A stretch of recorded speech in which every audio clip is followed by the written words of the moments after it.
ভোটের আগে ফের একবার বিশেষ নির্দেশিকা নির্বাচন কমিশনের। এবার থানার ওসিদের জন্য এই বিশেষ নির্দেশিকা। থানার ওসিদের নির্দেশিকা দিল সিইও।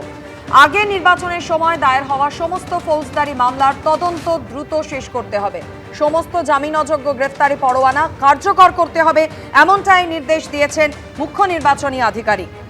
ভোটের আগে ফের একবার থানার ওসিদের জন্য বিশেষ নির্দেশিকা নির্বাচন কমিশনের। থানার ওসিদের নির্দেশিকা মুখ্য নির্বাচনী আধিকারিকের। এর আগেই জাতীয় নির্বাচন কমিশনের পক্ষ থেকে একেবারে সরাসরি বলা হয়েছিল যে ভোটের আগে, ভোটের সময় বা ভোটের পরে কোনো রকম হিংসা বরদাস্ত করা হবে না, কড়া ব্যবস্থা নেওয়া হবে। আর এবার থানার ওসিদের জন্য বিশেষ নির্দেশিকা নির্বাচন কমিশনের। আরো বিস্তারিত আমাদের জানাবেন প্রতিনিধি ময়ূক ঠাকুর চক্রবর্তী আমাদের সঙ্গে রয়েছে। ময়ূক, এই নির্দেশিকায় ঠিক কি বলা হয়েছে? দেখো, ইতিমধ্যেই রাজ্যের প্রত্যেকটা জেলা পুলিশ সুপার এবং যারা কমিশনারেটের পুলিশ কমিশনার, তাদেরকে ইলেকশন কমিশনের তরফ থেকে একটা নির্দিষ্ট নির্দেশিকা দেওয়া হয়েছে থানার ওসি এবং ডিএসপি এবং এসডিপিও যারা সাব ডিভিশনাল পুলিশ অফিসার তাদের উদ্দেশ্যে, এবং এই ইনস্ট্রাকশন কমপ্লাই করতে বা মেনে চলতে বলা হয়েছে। তাতে প্রথমে যেটা বলা হয়েছে যে আগে নির্বাচনের সময় দায়ের হওয়া সমস্ত ফৌজদারি মামলার তদন্ত দ্রুত শেষ করতে হবে। 2, সমস্ত নন বেলেবল ওয়ারেন্ট কার্যকর করতে হবে, কোথাও ওয়ারেন্ট 10 দিনের বেশি ঝুলিয়ে রাখা যাবে না। 3, থানা ভিত্তিক সমস্ত ঘোষিত পলাতক ওয়ারেন্ট আসামির তালিকা তৈরি করতে হবে, অর্থাৎ যারা যারা পালিয়ে রয়েছে এক একটা থানা এলাকায় তাদের নামের তালিকা করতে হবে। 4, নির্বাচনের শান্তি শৃঙ্খলা বজায় রাখতে সমস্ত প্রতিরোধমূলক ব্যবস্থা নিতে হবে, অর্থাৎ পুলিশের ওপর যদি কেউ অ্যাটাক করে, কিছুদিন আগেই বাসন্তীতে যে ঘটনা ঘটেছে, আর সেখানে যে প্রতিরোধ বা বল প্রয়োগ করতে হবে পুলিশকে প্রয়োজনে, সেটাই কমিশন বলছে। এর পাশাপাশি বলা হচ্ছে যে অতীতে কোথাও রাজনৈতিক সংঘর্ষ বা গোলমালের ইতিহাস রয়েছে, এরকম গোলমালকারী, এগুলোকে নির্বাচন কমিশনের ভাষায় বলা হয় ট্রাভেল মঙ্গার্স, যারা নির্বাচনে ঝামেলা পাকাতে পারে তাদেরকে চিহ্নিত করে আগাম ব্যবস্থা নিতে হবে। এছাড়াও কমিশনের তরফ থেকে বলা হচ্ছে যে ইন্টারস্টেট যাদের বেআইনি কার্যকলাপ রয়েছে, বিশেষ করে বিভিন্ন অবৈধ জিনিসের আদান প্রদান রয়েছে, তাদেরও নামের তালিকা করতে হবে। আরেকটা খুব ইম্পর্টেন্ট, যে এই ইলেকশনে যারা প্রার্থী হবেন তারা যে রাজনৈতিক সভা করবেন, তারা যে রোড শো করবেন, তারা যে পথসভা করবেন, সেটা শাসক হতে পারে, বিরোধী হতে পারে, তাদের নিরাপত্তা নিয়মিত খতিয়ে দেখতে হবে।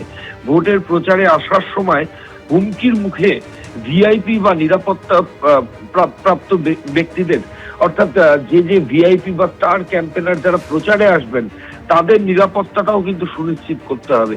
আর যে ইলেকশন যে জায়গায় হয় তার আশেপাশে হোটেল, ধর্মশালা, এই সমস্ত জায়গা থাকলে সেখানে কোনো দুষ্কৃতি বা সমাজ বিরোধী আগে থেকে রয়েছে কিনা সেটা পুলিশকে আগে থেকে কনফার্ম করতে হবে।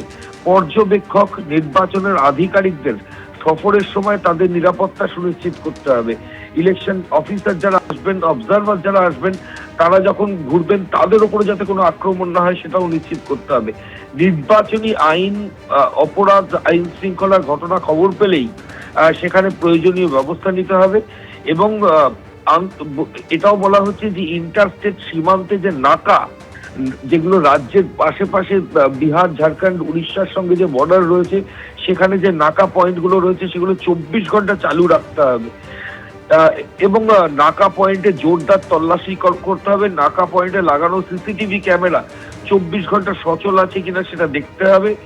নির্বাচনের কাজের সঙ্গে যুক্ত সমস্ত আধিকারিককে নির্বাচন কমিশনের নিয়ন্ত্রণাধীন, এটাই ইলেকশন কমিশনের বক্তব্য।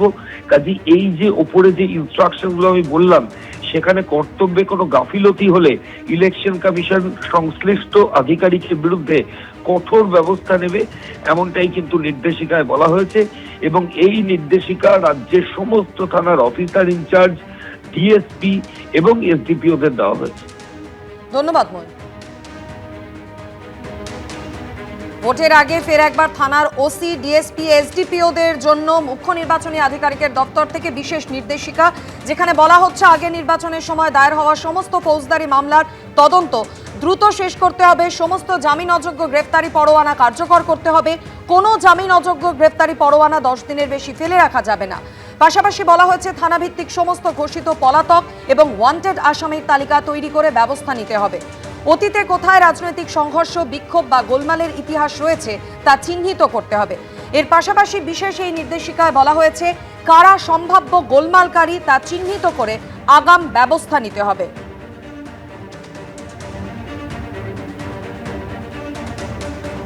এবিপি আনন্দ, এগিয়ে থাকে, এগিয়ে রাখে।